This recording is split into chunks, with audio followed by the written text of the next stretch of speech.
Welcome to the Manager Tools podcast for Monday, June 26, 2006.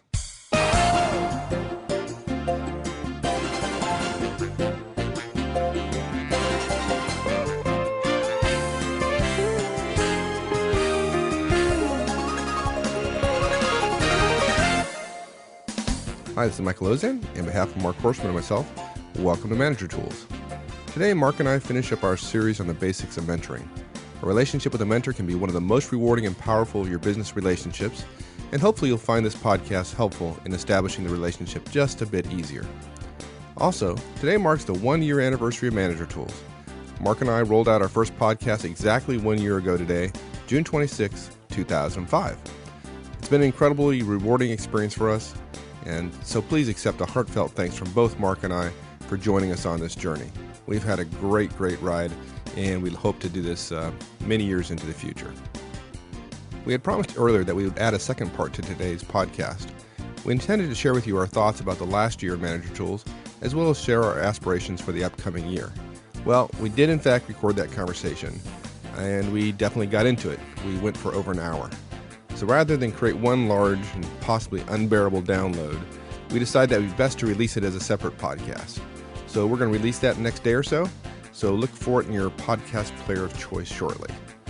Please note, though, our future cast will be a bit different. Not our usual actionable managed behaviors, just two friends talking about where they've been and where they'd like to be a year from now. Now, we know that some of you absolutely don't come to Manager Tools for chit-chat. Some of you decidedly don't like it at all. And frankly, we both understand because we're pretty much like that ourselves. However, some of you have expressed interest in our plans, so we went ahead with the cast. Now, if you're in the former camp who don't like those type of shows, you can safely skip the next one. I can safely say, and I'll only be able to say this about once a year, we don't have any actionable management material in the next show. However, if you're in the second group, please do go ahead and join us. So with that glimpse into tomorrow's podcast, let's finish up Mark's and my conversation on mentoring. Okay, so you've made the ask, you've formally asked, and we've recommended you do that.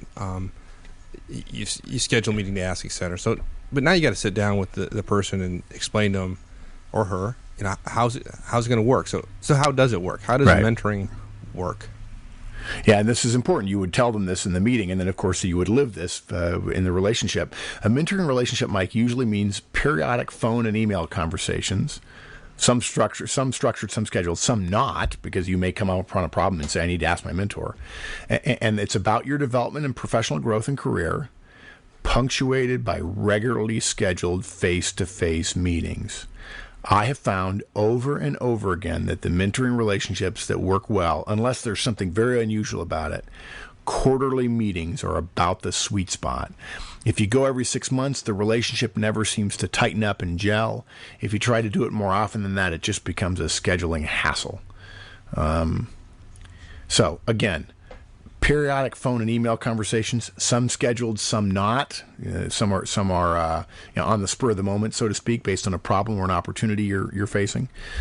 It's about your professional development and professional growth and career, and you have regularly scheduled face-to-face meetings. And we recommend a quarterly periodic meeting. Could you do every 4 months rather than every 3? Yes, you could. If you go much more than that, though, you start denuding your ability to create a bond with the person that will allow them to get insight into you to help them give you good advice. While we're talking about how does it work, are there any are there things that are off topic? I can't imagine having a mentoring relationship and somebody question being help me with this specific PowerPoint, or show me how to add 5 numbers together and come up with a budget.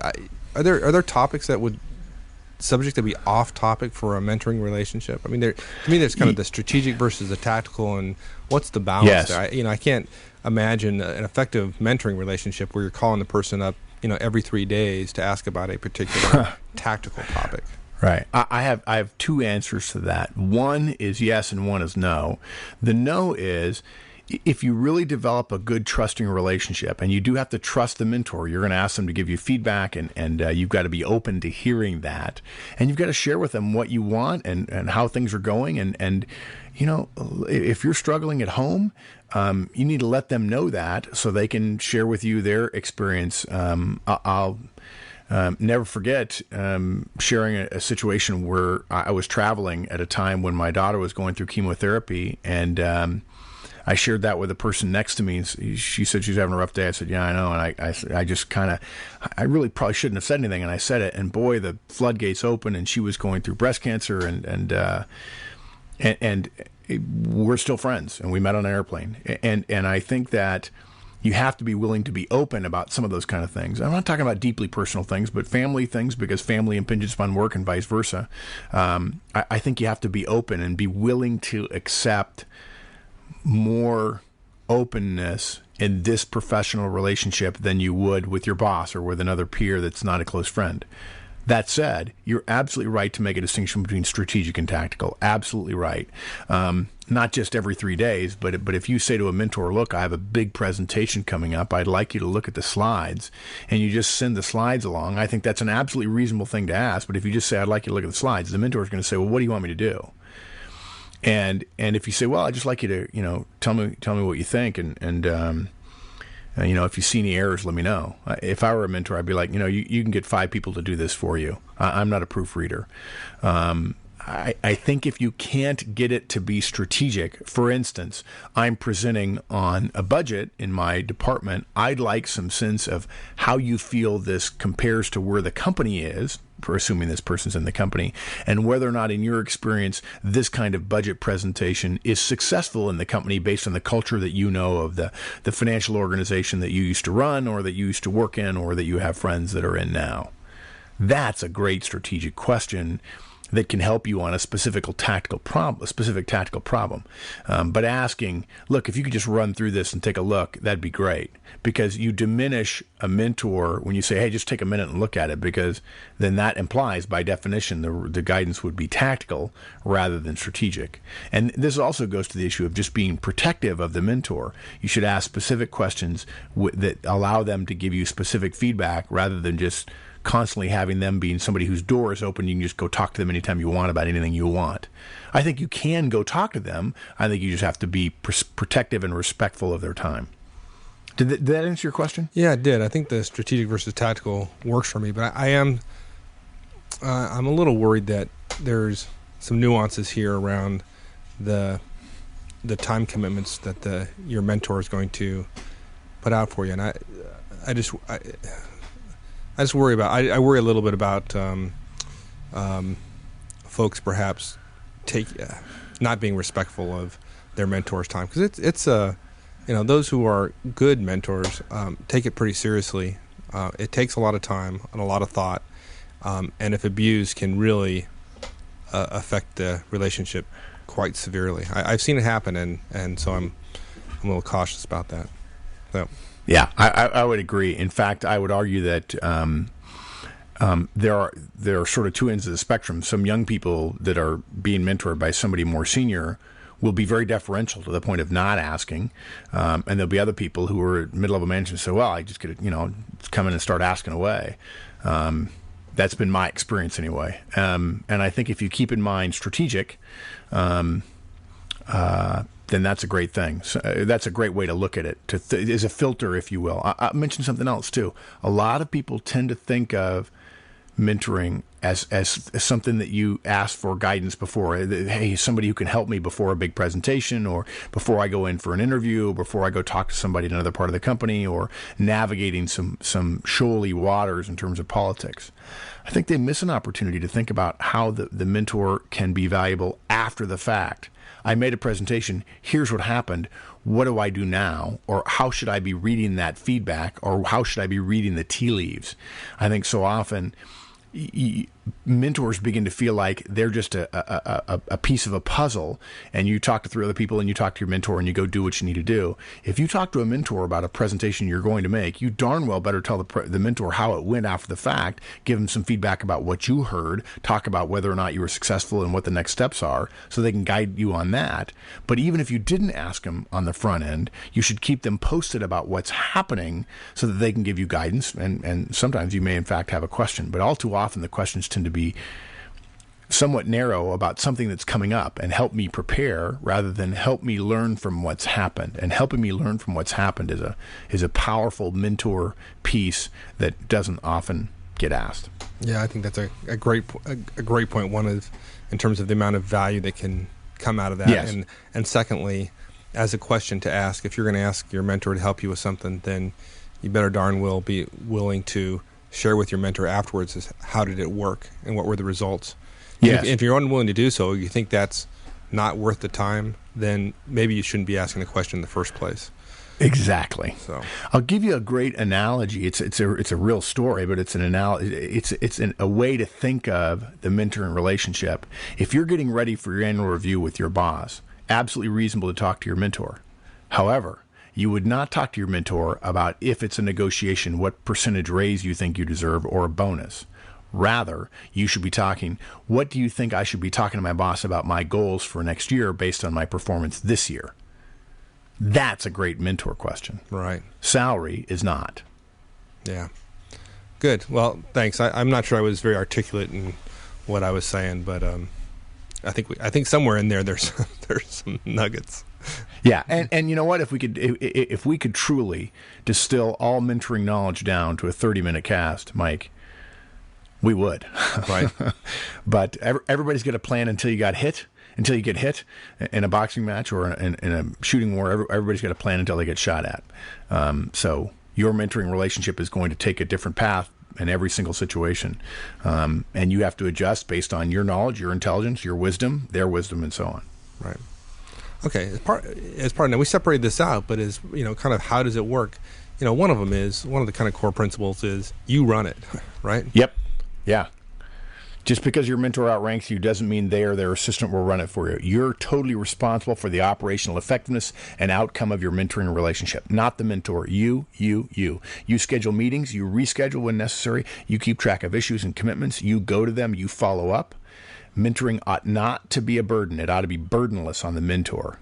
It's not that they won't think about it. It's not that they won't provide great value, but they ought not to be carrying around in their head that they owe you something. We all know how that feels, and that's not a way to keep a great relationship with a mentor. Yeah. Now, look, you schedule meetings and so on. Certainly, you can have meetings over meals, and you can break bread together and relax and so on. I'm not suggesting it be a forced march. But there may be documents that need to be shared, and so you bring them. And, if there's a document you want somebody to look at, send it to them in advance so they can look at it in advance so they don't have to stare at it in front of you. But basically, you can't assume that this is a partnership. It's not. You are responsible for operational efficiency and effectiveness of your mentoring relationship. Don't ever ask the mentor to do that. And if they say, I'm sorry, I need to reschedule, you absolutely, you don't say, gosh, again, this is getting tough. You simply say, well, of course, I know you're busy. And if you're not willing to do that, I go back to my earlier point about admire. That's why I use that phrase admire. It took me 10 years to figure out that was the criterion that I wanted to suggest. Because if you don't admire them, there'll be times when that admiration, that your relationship will be stretched. And without admiration to stretch it, to cause it to snap back, you probably won't last 3 years. Now, once you set this all up, the first meeting is incredibly important, right? Critical. Yeah. After the formal ask, the first official meeting of you and your mentor, even if there's been, a couple of emails exchanged, and of course there will be in terms of logistics and so on. But yes, in fact, I would argue that you script it. There's nothing wrong with saying I'd like a 2-hour lunch or I'd like an hour-long meeting at first, where we talk about logistics and so on from 11 to noon, and then from noon to 1, we'll go to lunch. I've already made lunch reservations. We'll meet in your office from 11 to noon, and then we'll walk over and have lunch from 12 to 1. In fact, I did that for about 2 years, and I found that to be very, very helpful. with a couple of mentors where we would do an update on things, and then we would go to lunch, and in the update we would talk operational, strategic, tactical, and so on, and in the lunch we would talk about personal and work-family balance and those kinds of things. So there are two criteria in terms of the first meeting, in terms of details around the agenda, and those are the two that I alluded to, which is personal background. You've got to get them up to speed about who you are, unless they're a family friend, obviously, or somebody you've known intimately for quite a while. And secondly is an operational discussion. So personal background, you got to bring your resume. You've got to have a short bio, and this is really just a packet of information that they can keep and take with them, unless, again, they know you exceptionally well, so that they can refer to it and learn more about your background, not just when they're talking to you, but in between those times. And they can get ready for a meeting with you by referring to your background. I would argue that if I were at a large corporation, I would show them all of my evaluations. I would show them significant projects I worked on and so on. I don't want an inch-thick file. So if I've been there 20 years, it probably wouldn't be all my evaluations, but it might be the last 10 years worth. Would you bring examples of problems and opportunities you wanted? Do you go into Absolutely. Yes. Not because we necessarily need to solve them now, but so that I can get some feedback about how does he or she feel about their ability to provide value in those things. And then also discuss how the relationship might have helped in those situations, and also talk about, is that something that appeals to you? Are there things that I'm not asking about that you would like to be able to offer? Maybe I don't know a lot about you, and there's an area of your background that would be very powerful. And a classic example is an executive who says, look, you may not know this because you're looking at me as a VP who's been very successful, but in fact, a big part of my success is I'm very involved in the community, and many people know me, and therefore I've met many senior people in the organization, and you didn't know to ask this, but I'm actually recommending that you join a national society and become involved in local charity work, not only because that's part of who you should be as an executive of our company someday, but also because it will improve your skills enormously having to work with volunteers and people who don't report to you. How about like a list of things you'll want from the session, or even going as far as an agenda? Would that be okay, or would that be a little too much? It would impress the hell out of me, Mike. I want an agenda. I want, the 2-hour meeting that I came up with an hour before lunch, and then the lunch hour. A couple of my mentors said, "Wow, this is great." I said, "Look, my life is already hard. I can only imagine what yours is like. The one thing I love is people who respect my time. So in the first hour, you say, look, in the first 5 minutes, we're going to talk about the agenda. And then in the next 15 minutes, we're going to talk about, let's be clear about operational logistics and make sure we have email addresses and all those kind of things squared away. Let's talk about time that's sacred. Then we're going to spend time talking about my background. I'll brief you on my background. I'd like to hear a little bit more about yours. And then we go to lunch. I'd love to tell you more about my family. I'd like to learn about your family. And if you've got any words of wisdom to start me out, or any criteria that you want to put on the relationship, I want to hear those. So formalizing it is not a negative. And no. Oh, no, it's a huge positive. In fact, not formalizing it can be the kiss of death. Absolutely. Because they're going to say, gee, are we going to run amok here, or is it going to be kind of loose? And if that's the case, then I'm not, I don't want this person calling me their mentor if I don't think of them as somebody I'm mentoring.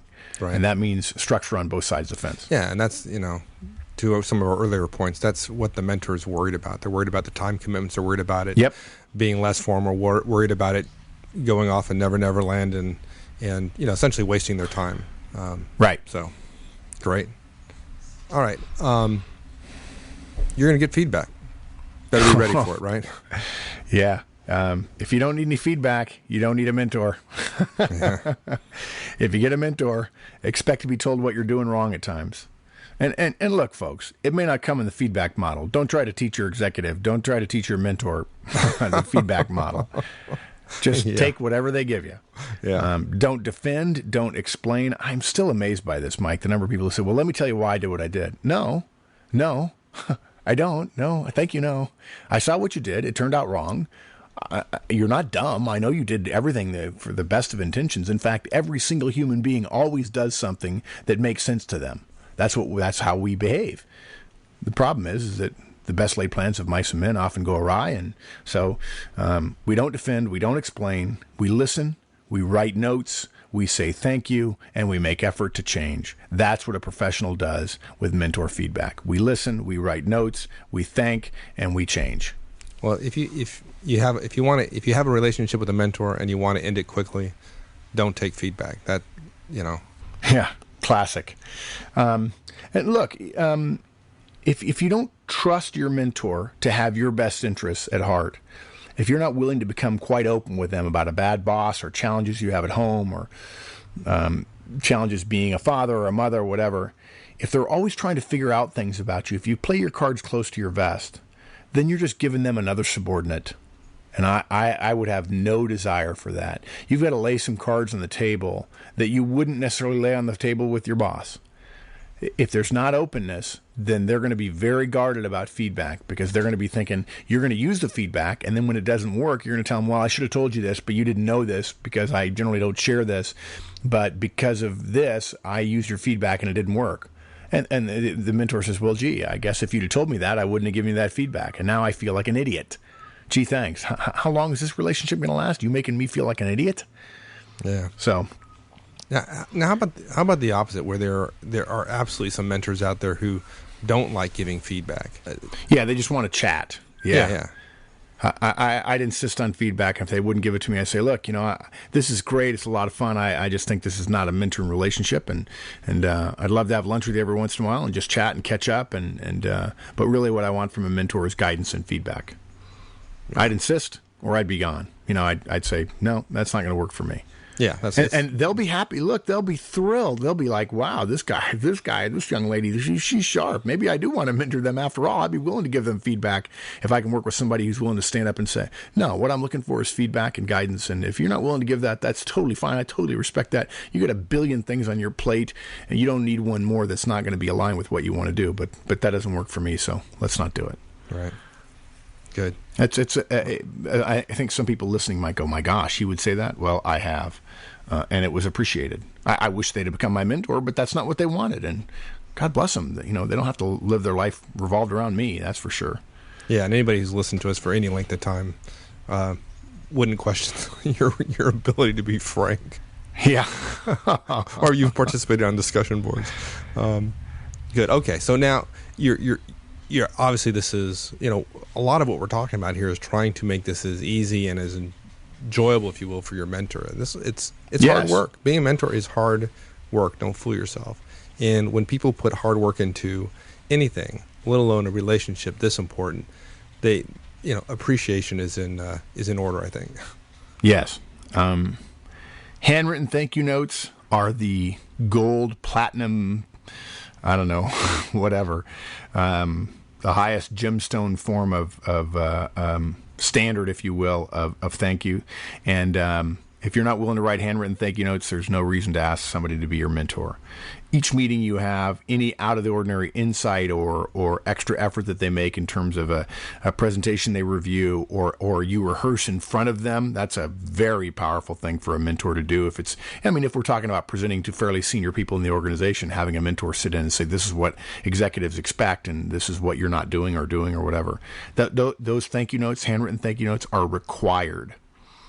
A dinner for she and her husband, who's your mentor and her husband, a dinner out for them, for the two of them, is normal. If you're not willing to do those kind of things, rethink how much you're willing to ask from them, because they would like to be not compensated, but reimbursed for the investment they're making in your future. It's essentially a reimbursement for the cost of their time. For you, it's an investment in your future. For them, it's a cost. They might see it as an investment in the future, but it's very helpful if you want that investment again to write a thank you note and to handwrite it. Email does not do it. Please. No more email thank you notes passed off as well. I don't have time to handwritten, or it'll take a few days to get there. The whole point of it taking a few days, the beauty of that is they get reminded a couple of days later after the meeting has already happened, and they get a very nice handwritten note that says, thank you, I really appreciate this. I know you took a lot of time. It can say almost the same thing every time, but it's powerful every single time. Yeah, there's nothing like a hand. And I have a story. I want to end with a story, Mike. I have been asked to mentor many people, and I have a filter process that I take them through to see whether or not the mentoring relationship is going to stay. And in one particular case, I had somebody that I was mentoring, and they were really benefiting from it, and they appreciated it, and I enjoyed getting to know them better. I felt I was doing them a good service. And during a particularly busy period of my life, they were trying to get on my calendar, and unfortunately, I said, "No, I'm sorry, I can't." And as it turned out, they lived their offices were fairly near the airport, and so I was, what we had done usually is as I was flying in or out, they were able to meet me for lunch or breakfast. And as it turned out, over a period of about 2 months, we couldn't make it happen, and finally, this particular person asked me, "Look, how about you come down?" Next Thursday, come into town next Thursday, I'll buy you lunch and we'll get out. I said, I'm really sorry. I'll have just gotten back into town the day before. I'd like to spend some time with my family, so on. And so I said, I'm sorry, I can't do that. I said, but he was suggesting he wanted to meet that particular day. It was a good day for him. Essentially, he was busy the rest of the time. And I said, but on the other hand, you could come to me. Why don't you come out here? Come out to my office and I'll have lunch catered in for us. I'll buy lunch and we can spend quality time together. And his response was, I don't have time to do that. You've got to be kidding me. It'll be an hour and a half out there. And then we'll have to have an hour together, and then there'll be an hour and a half back, and that's 4 hours. And I just can't commit to that. I'm sure every one of our listeners is going, you've got to be joking. Yeah. But, yeah. And he and I haven't spoken since. I'm not going to make any special effort. I absolutely. I mean, I'm a big boy. I wasn't embarrassed. I wasn't disappointed. I absolutely felt like I'd been slapped in the face. I had probably had lunch with this person 10 times, all near him. And I asked him one time to come to be near me, and he said, "No, I can't commit to that." So, gee, I've committed over and over and over and over again. And a brilliant guy, going to be very successful, clearly doesn't need me. But it was a powerful lesson about appreciation and the give and take of mentoring relationships and what to say and what not to say. Wow. And because I don't want to end on a bad note, let me also say this. I've benefited enormously from, believe it or not, the mentoring that I've done. Not the mentors, but the mentoring that I've done. The people I've seen, the lessons I've learned, the opportunities to help someone avoid a huge mistake. And gosh, I've made some big whopping mistakes in my life, and hopefully everybody does. That's a powerful part of learning. But to help somebody who's good avoid one that's imminently avoidable is a wonderful experience to have. And I certainly feel like I'm making the world, even if it's just the professional world, a better place. So remember, we'll go over the list again here in just a second, but remember, if you don't ask somebody to be your mentor, you're denying somebody who may very well get a great deal out of it. And of course, you'll get nothing out of it if you don't ask. Yeah. So, good point. Top points again. Let's be clear about who do we ask. We want somebody you admire who will help us with our goals. We know it should last no longer than 3 years, or you could renegotiate at that point.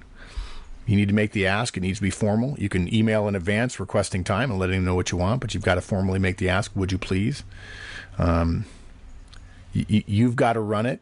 And we're talking about regularly scheduled quarterly meetings along with email and voicemail and phone conversations throughout the year. That first meeting is critical. It's worth scripting it and having an agenda and separating it into operational and personal issues. And of course, be ready for feedback. You've got to be open to feedback, and you've got to seek it, and you've got to say thank you, and you've got to implement it so they can say, I'm really making a difference, rather than them just telling you some things that then you ignore. You do those things, the mentor will appreciate the time, they'll appreciate your professionalism, and you'll get a great deal out of it, and they'll want to do it again. Good. Excellent. Well, I know there's a lot of our listeners probably who are involved in these kind of relationships. I'd love to see some kind of discussions on the discussion forums about how people are approaching mentoring and sharing some of those experiences, because it can be one of the most important business relationships you have in your career if you find a good one. All right, my friend. Thank you, sir. We'll see you. Bye. Well, that's it. Thanks for joining us again this week.